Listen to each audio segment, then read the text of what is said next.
So the be-all end-all upgrade for my shop that I've been dreaming of is to redo the floor. Here's a picture of what it looks like now. Look at that. It's shameful is what it is. Cracks and worn up paint, all kinds of junk. So what I have here is everything I need to redo my floor. This is moisture stop liquid. Pour it on there to protect the coating once it's down. This stops any sort of moisture from leaching through the concrete and lifting the finish.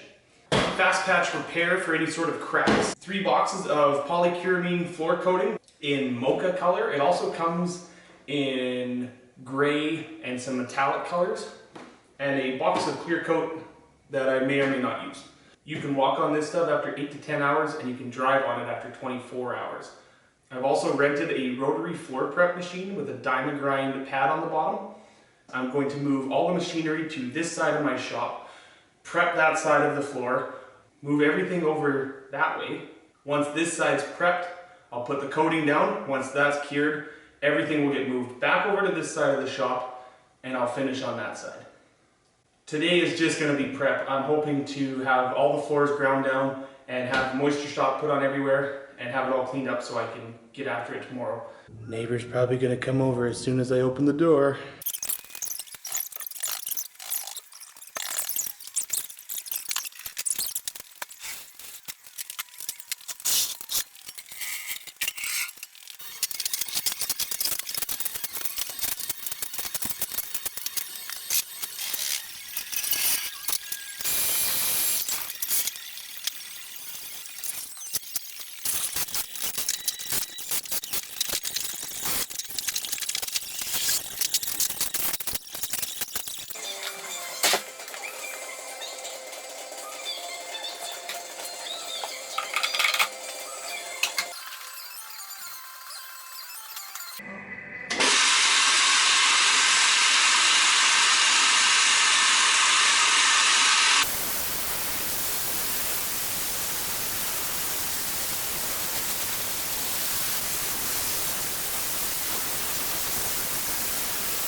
So my workshop is about 500 square feet. It had 60% of the coating still left on the floor where it hadn't worn off. And it took me about 3 hours with this machine and a lot of water to get all the existing finish off and to go over the places that were already removed to make sure they were etched nicely. I'm going to now use the moisture stop. This creates a moisture barrier to promote top coat adhesion, prevents salt damage and radon gas emissions.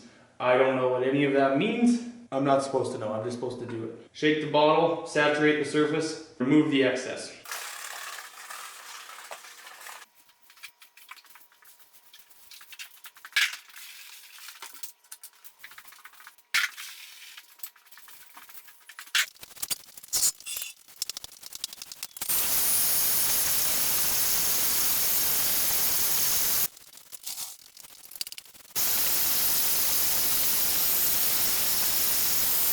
Now that my floor is free of all the old coating and it's prepped, I'm going to tackle some of the small cracks. This is a 2-part crack repair kit. It comes with 2 cans, part A and part B. You mix them together like you would a 2-part epoxy or a Bondo. Equal parts, mix it together until the color is uniform.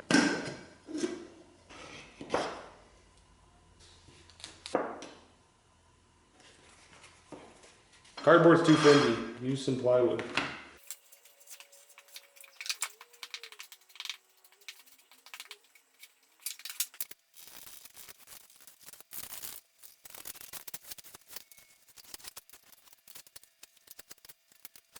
I do believe my surface prep is over. So they say this stuff is 20 times stronger than epoxy. It says right on the box. They're talking about epoxy paint compared to the 2-part epoxy coatings that are also offered. I believe this stuff is around 4 times stronger than that. So it's still very strong. That's a little deceptive. Inside comes with etching solution, the decorative chips The foam roller, that's more of a squeegee. There's not a lot of meat there. Instructions and a bag of coating. There's part A and part B. Squish the bag. This seam pops. They mix together. You squish them around, shake the bag really good. It's all self-contained. Pour it where you want and spread it around with the roller. When concrete's finished, it's usually power troweled. That closes off all the air bubbles on top and seals the concrete to some degree. The etching solution will remove that top layer, open up the air bubbles, and give the coating something to bite into. Grinding expose those air bubbles, and I'm making the decision not to use the etch. It's properly etched already.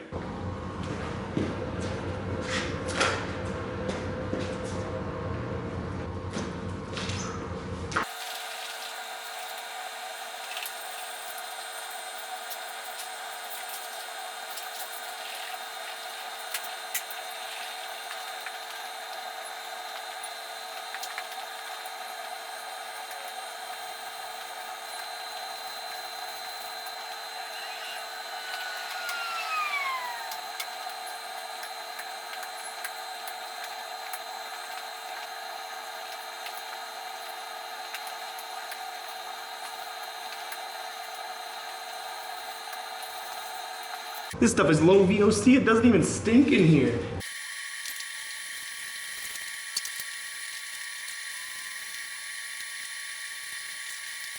So I was laying it on a little too thick in that corner, but it's not too bad.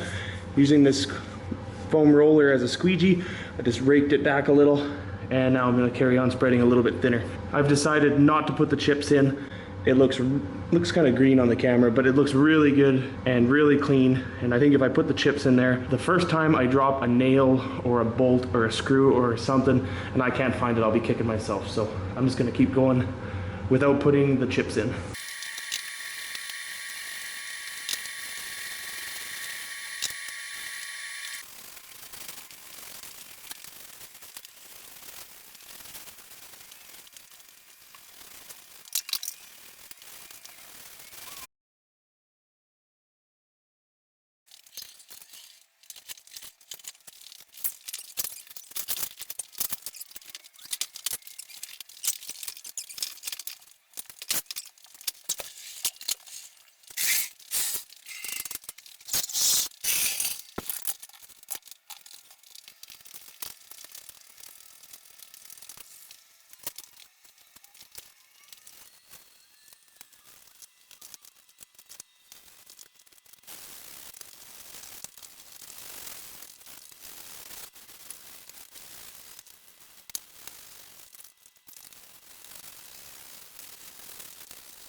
It's been a week since I decided to tackle my garage floor coating. The first thing I want to mention is prep time. It took a lot longer to prep the floor properly than I thought it would. Make sure you give yourself at least a full day of prep time, even if you don't have to grind the floor down like I had to. When it comes to filling cracks and imperfections, take your time and fill absolutely everything.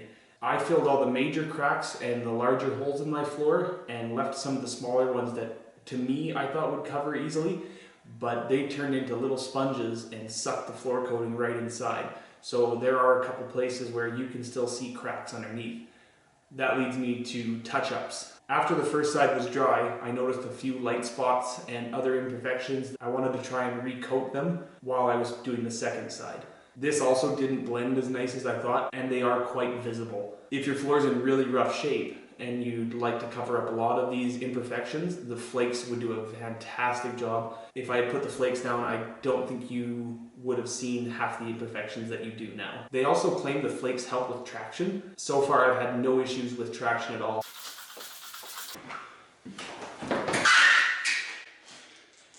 It provides a lot more traction than my half-coated concrete did. So in the end, I am happy I did it. The coating added a certain warmth to the room. I'm not sure if that's just the color or the feel of it. Sweeping up sawdust and other little parts, I had no issue. I've even drilled aluminum and had to sweep up aluminum shavings, and that was no issue. Overall, I give the Rustoleum RockSolid polycuramine a 9 out of 10. It came with almost everything you needed. The 2-part mixing pouch is genius. The foam roller is a little cheap and it did start to come apart on me. The instructions for each individual product were very clear. It would be nice if the product line had numbers directly on the box so you knew which order to use them in. For durability, that's yet to be seen. In the past week, I've only dropped one unexpected item on the floor, and that was this wrench. It hit the floor and it did leave a chip in the coating. I would give my installation a 7 out of 10. The biggest defects I can list are all from my mistakes doing the install. If I moved to a new shop and had to redo my flooring, I wouldn't hesitate to purchase the Rustoleum RockSolid line. So if you've been thinking about redoing your floors, check this stuff out and don't forget to subscribe.